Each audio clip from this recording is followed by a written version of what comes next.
이 시간 우리에게 주신 하나님의 말씀은 신약성경 마가복음 13장 9절에서 13절까지 말씀입니다. 우리 찾으셨으면 하나님 말씀을 함께 합독하겠습니다. 너희는 스스로 조심하라. 사람들이 너희를 공의에 넘겨주겠고 너희를 회당에서 매질하겠으며 나로 말미암아 너희가 권력자들과 임금들 앞에 서리니 이는 그들에게 증거가 되려 함이라. 또 복음이 먼저 만국에 전파되어야 할 것이니라. 사람들이 너희를 끌어다가 넘겨줄 때에 무슨 말을 할까 미리 염려하지 말고 무엇인지 그때 너희에게 주시는 그 말을 하라. 말 아니면 너희가 아니요 성령이시니라. 형제가 형제를, 아버지가 자식을 죽는 데에 내주며 자식들이 부모를 대적하여 죽게 하리라. 또 너희가 내 이름으로 말미암아 모든 사람에게 미움을 받을 것이나 끝까지 견디는 자는 구원을 받으리라. 아멘. 종말의 때에서 질문하는 제자들의 질문에 대해서 예수님이 대답하시는 내용이 지난 토요일에 이어지고 있습니다. 오늘 들려주시는 예수님 말씀은 종말의 때와 복음 전파, 이것이 하나의 중요한 사인이다라는 사실을 말씀해 주고 있습니다. 오늘 본문 9절 상반절은 너희는 스스로 조심하라, 이러한 예수님의 말씀으로 시작되는데 이 말씀이 담고 있는 의미는 지난 토요일에 미혹을 받지 않도록 하라 하시면서 주셨던 말씀하고 똑같은 말씀입니다. 다시 말해서 끊임없이 빈틈없이 잘 경계해라, 그런 주의를 당부하시면서 어떤 이야기를 들려주고 계십니까? 먼저 13절에 보면 또 너희가 내 이름으로 말미암아 모든 사람에게 미움을 받을 것이나 끝까지 견디는 자는 구원을 받으리라 라고 기록을 해주고 있습니다. 세상 끝이 다가올수록 하나님의 자녀들이, 예수 그리스도를 믿는 그리스도인들이 세상 사람들에게 미움을 받게 된다, 그런 말입니다. 사실은 예수 그리스도께서 이 땅에 사역하셨을 때도 많은 사람들이 예수 그리스도를 시기하고 미워해서 마침내 십자가에 내몬 것처럼 마지막 때가 될수록 세상이 우리 예수 믿는 사람들을 미워하고 배척하는 일들이 일어난다, 그런 말씀입니다. 특별히 9절에 나오는 공회 그리고 회당이라는 의미가 무엇인지를 살펴볼 필요가 있습니다. 공회라는 것은 그 당시 유대의 최고 권력 기관이었습니다. 그래서 우리나라로 말하면 국회 비슷한 건데 거기서 어떤 결정까지도 내릴 수 있었냐면 사형까지 언도할 수 있었습니다. 그 당시 로마가 지배했기 때문에 실제로 사형을 집행하지는 못했지만 사형에 해당하는 선언을 할 수 있었다는 게 바로 이 공회라는 기관이었습니다. 이처럼 사형까지 결정했기 때문에 그 당시 유대교에서 예수 그리스도를 믿는 개종한 사람들이 굉장히 큰 치명적인 어려움을 줄 수 있는 게 공회였습니다. 이어지는 회당은 우리가 잘 아는 것처럼 이스라엘 백성들이 회집하는 장소였는데 실은 이 회당이 갖고 있는 또 하나의 기능이 있는데 준사법기관이다. 무슨 말이냐면 회당에서 이 사람을 출교할 것이냐 말 것이냐 그런 것도 결정했고요. 또 이 회당과 연결해서 오늘 9절에 보면 매질이라는 단어가 나옵니다. 다시 말해서 회당에서 매질을 했다고 합니다. 그런데 이 매질이 그냥 매질이 아니라 이 매질이라는 단어가 갖고 있는 뜻은 껍질을 벗기다, 발가벗기다, 그런 뜻이 있습니다. 그러니까 때려서 말입니다. 피부가 껍질이 벗어질 정도로 엄청나게 심한 태형을 가했던 곳이 회당이라는 것입니다. 예수 그리스도를 믿는 사람들을 향해서 사형을 언도하고 매질을 하는, 여러분 지금도 세계에서 이 범죄자에게 매질을 하는 나라가 있는데 어디예요? 싱가포르. 그런데 그게 얼마나 세게 아프게 때리는지요, 상상을 초월할 정도로 엄청나게 책벌이랍니다. 그래서 한번 그거 맞으면 다시는 안 하고 싶을 정도로 혼쭐을 내는데 아마 유대인들이 회당에서 때렸던 매질도 그와 유사한 매질인 것 같았습니다. 이처럼 눈에 보이는 그리고 피부에 와닿는 핍박, 환난 이런 것들이 이제 다가오게 되면 두 부류로 나누어지게 됩니다. 항상 기독교 역사를 보면 이런 박해와 환난이 다가왔을 때에 그 신앙을 끝까지 지키고 믿음을 지키는, 그래서 순교까지 나아갔던 사람들이 있었고, 또 한 부류는 그런 핍박 박해 싫어서 배교하는 배교자들, 이 두 무리로 항상 나눠져 있었어요. 자, 만일에 오늘 이 시대에 우리가 예수 그리스도를 믿는 게 사실은 이 정도로 박해 환난은 없는데 갑자기 말입니다, 이런 박해와 환난이 다가왔어요. 그게 다른 사람 일이 아니라 여러분의 일이고 우리 가족의 일이다. 그랬을 때 여러분 신앙 잘 지킬 자신이 있으세요? 별로 자신 없는 표정들인데, 그래서 예수님이 그랬어요. 니네 언제 이런 일이 있을지 모르니까 경계해라, 조심해라, 주의해라. 다시 말해서 잘 준비해라, 그런 말입니다. 예수님 재림에 관한 비유에 보면 준비에 관한 내용이 많이 나옵니다. 우리가 잘 아는 슬기로운 다섯 처녀와 미련한 다섯 처녀. 슬기로운 다섯 처녀는 기름을 잘 준비해서 신랑이 오셨다 그러니까 등불 잘 밝혀서 갔는데, 어리석은 다섯 처녀는 기름 준비 못해서 맞이하러 못 가서 슬피 울며 이를 갈미 있으리라. 그러니까 여러분, 우리가 말세 하면서 뭐 언제 말세가 오냐, 말세의 징조가 뭐냐, 그런데 엉뚱한 데 관심 쏟다가 정작 내 신앙, 내 믿음 지킬 준비 안 하는 것은 어리석은 것이다.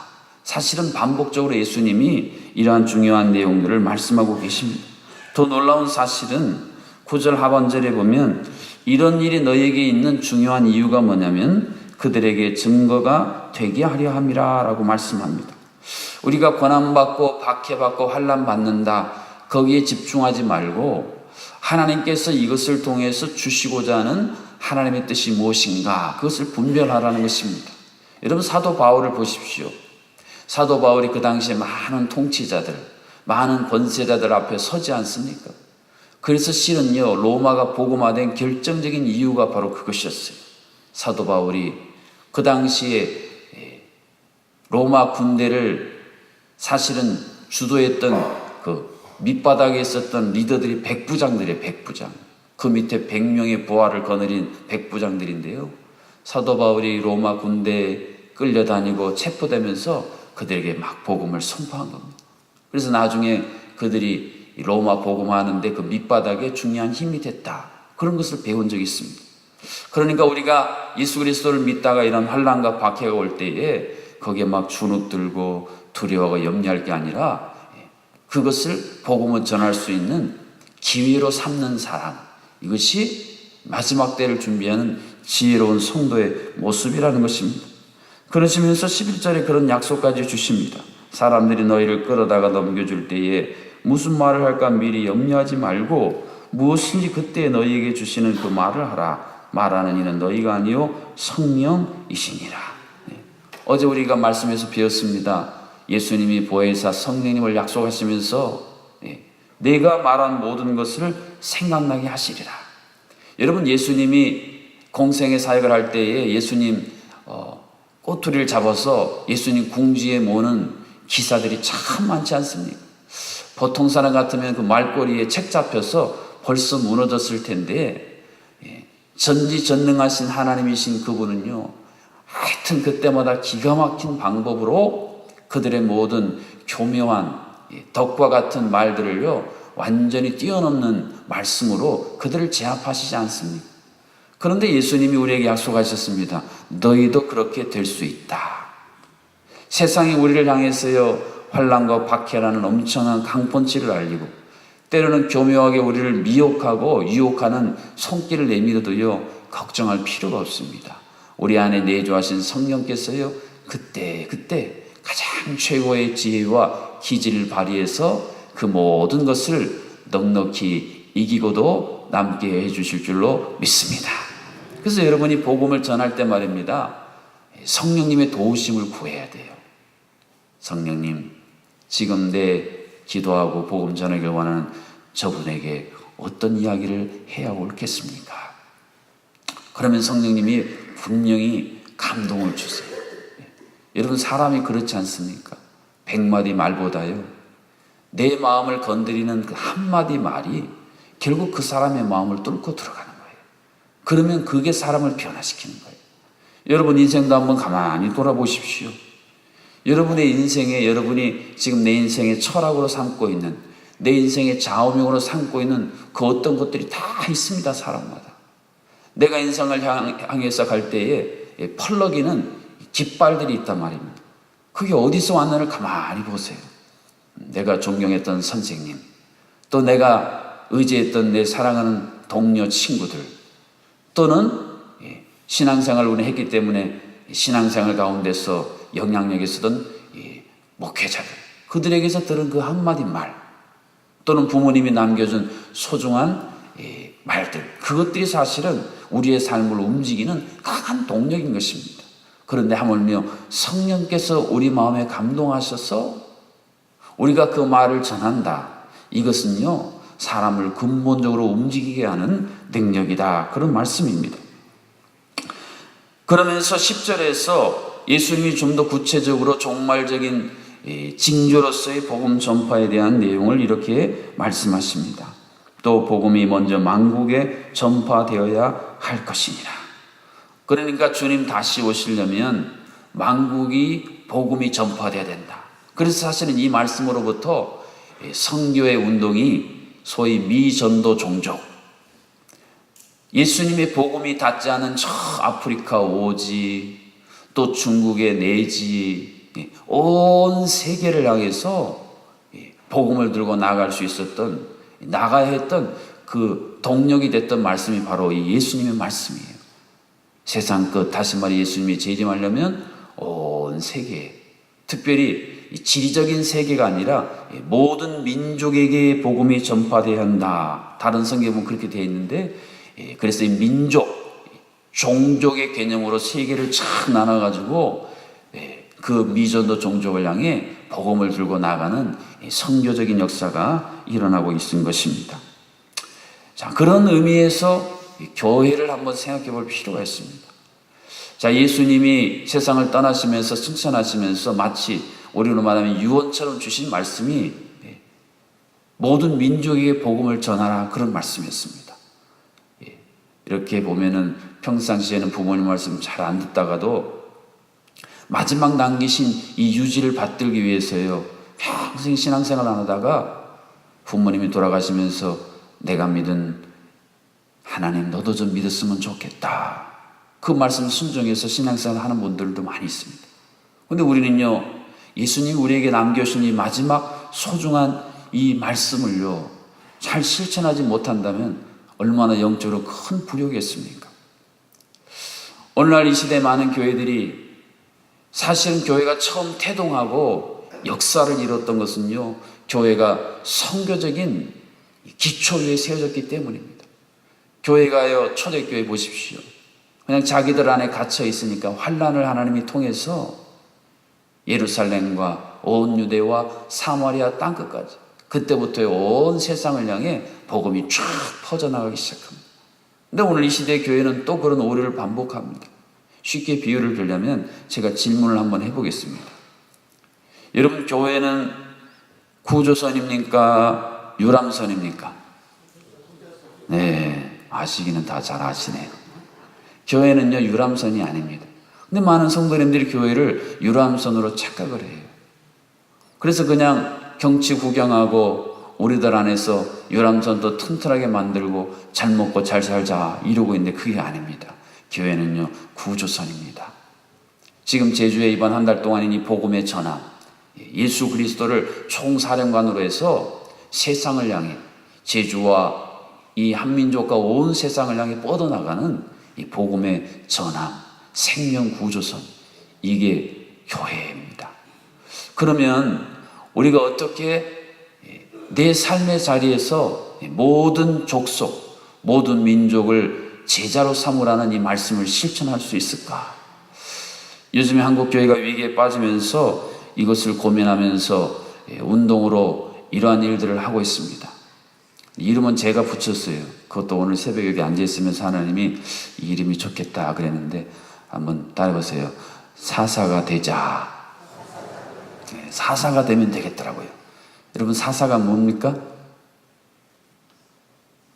이스라엘 민족이 하나님을 떠나서 이방 민족의 압제를 받아서 고통당할 때에 착 나타나서 이방 민족을 다 제압하고 하나님의 백성을 구원한 사람들이 사사입니다. 사사. 우리가 어떻게 사사가 되느냐? 성경에 보면 하나님이 이 복음화하는 중요한 방법을 이미 성경에서 다 알려주셨어요. 자, 구약 성경에 보면 아브라함, 이삭, 야곱, 요셉, 이 믿음의 수직의 복음화. 그러니까요, 우리가요, 나를 중심으로 내 자녀, 또 그 자녀가 하나님을 믿는 이 복음의 수직적인 흐름이 끊어지지 않도록 기도하면서 주의 교양과 훈계로 양육하는, 이게 세계 복음화를 위해 결정적으로 필요하다는 거예요. 한국교회가 이걸 잘 못한 겁니다. 이 믿음의 수직적인 개성이 잘 되고, 수평적으로는 또 뭐가 되느냐면, 신약성경에 보면 바울이 제자 디모데를 받고 디모데가 충성된 증인들에게 부탁을 했고 그들이 또 다른 사람에게 부탁하리라는 이 수평적인 이 4대. 그래서 이 수직과 수평이 만나는 이 십자가가 완성이 되면 세계 복음화의 강력한 능력이 된다. 그런 이야기입니다.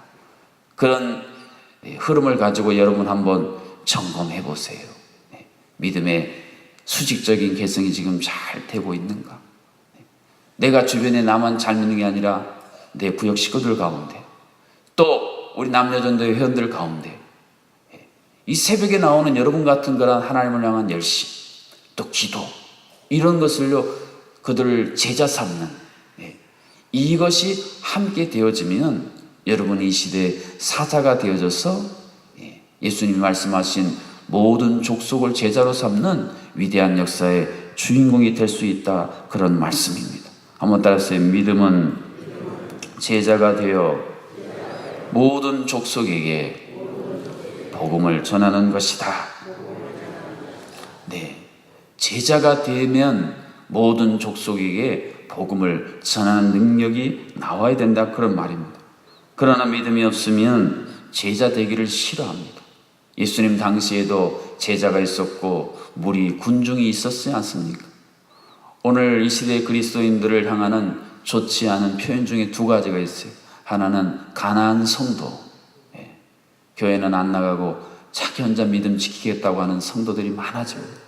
그래서 TV 하나 켜놓고요 혼자 예배드리고 헌금은 어려운데 보내고 내가 잘 믿고 있다. 근데 그게 아닙니다. 또 하나는요, 익명의 그리스도인. 주일날 왔어요 몰래 예배만 드리고 아무것도 안 하고 쑥 갔다. 이거는요 제자가 아닙니다. 예수님 당시에 예수님 졸졸졸 따라다녔던 무리들이에요.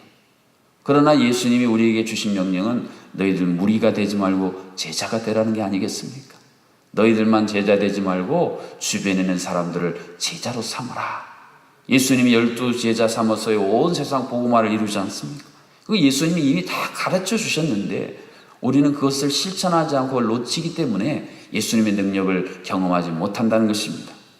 믿음이 없으면요, 구조선이었던 교회를 자꾸 유람선으로 용도 변경을 해가지고요 본래 사명을 다 안 하고 산단 말입니다. 그러나 믿음이 있으면 다시 우리가 제자가 돼서 복음의 전함에 올라타서 세상을 향해 예수 그리스도께서 하늘 영광 보좌 버리시고 이 땅에 오셔서 이 생명의 구조선으로 우리를 살리셨던 그 역사를 우리가 다시 이어받아서 실행하게 된다, 그런 말씀입니다. 주님이 다시 이 세상에 오실 길을 준비하는 자, 세례 요한이 예수님 오실 길을 준비했던 것처럼 주님 다시 오실 그 복음의 길을 준비하는 사명, 그것은요 목회자들에게만 주신 사명이 아니라 나를 믿는 모든 자, 예수 그리스도를 믿는 모든 자, 바로 우리 모두에게, 작게는 나에게 주신 소중한 사명임을 깨닫고 이 사명 함께 이루어 나가는 복된 주의 제자들, 성도들 될 수 있기를 주님의 이름으로 축복합니다. 이 시간 주신 말씀 붙들고 환난과 박해 가운데서도 내 신앙을 잘 지킬 뿐 아니라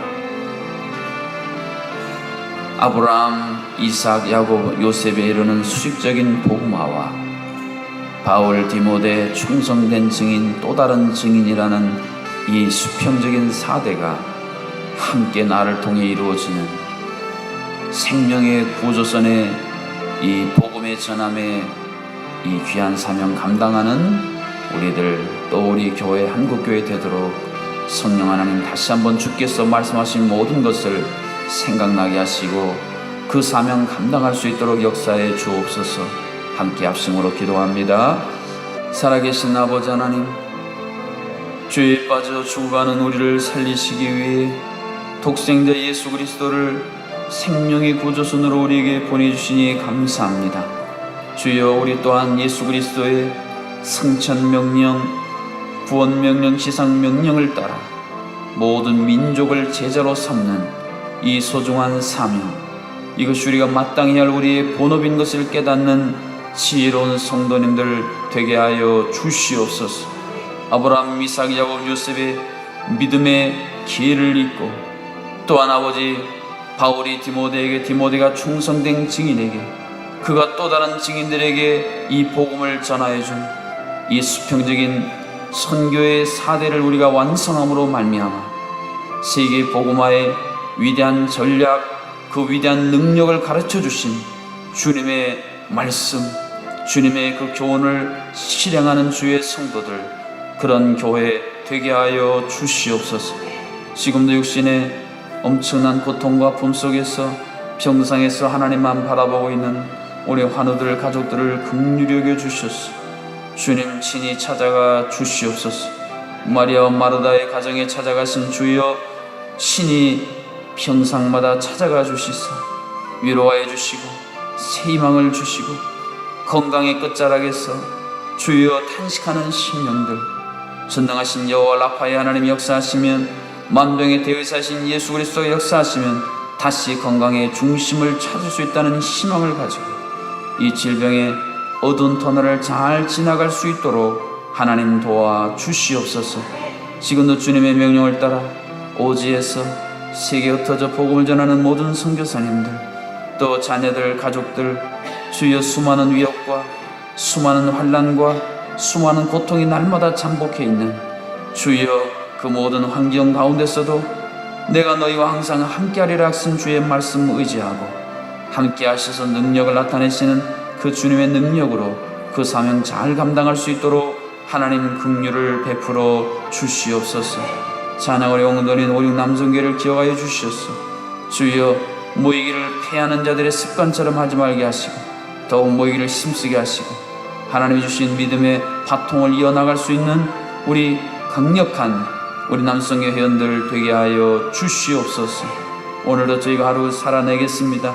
하나님 주신 은혜 머금고 이 광야 같은 세상에서도, 아버지, 이 광야 같은 세상에서도 꽃피고 열매 맺는 주의 아름다운 영광을 바라보는 복된 하루가 되게 하여 주시옵소서.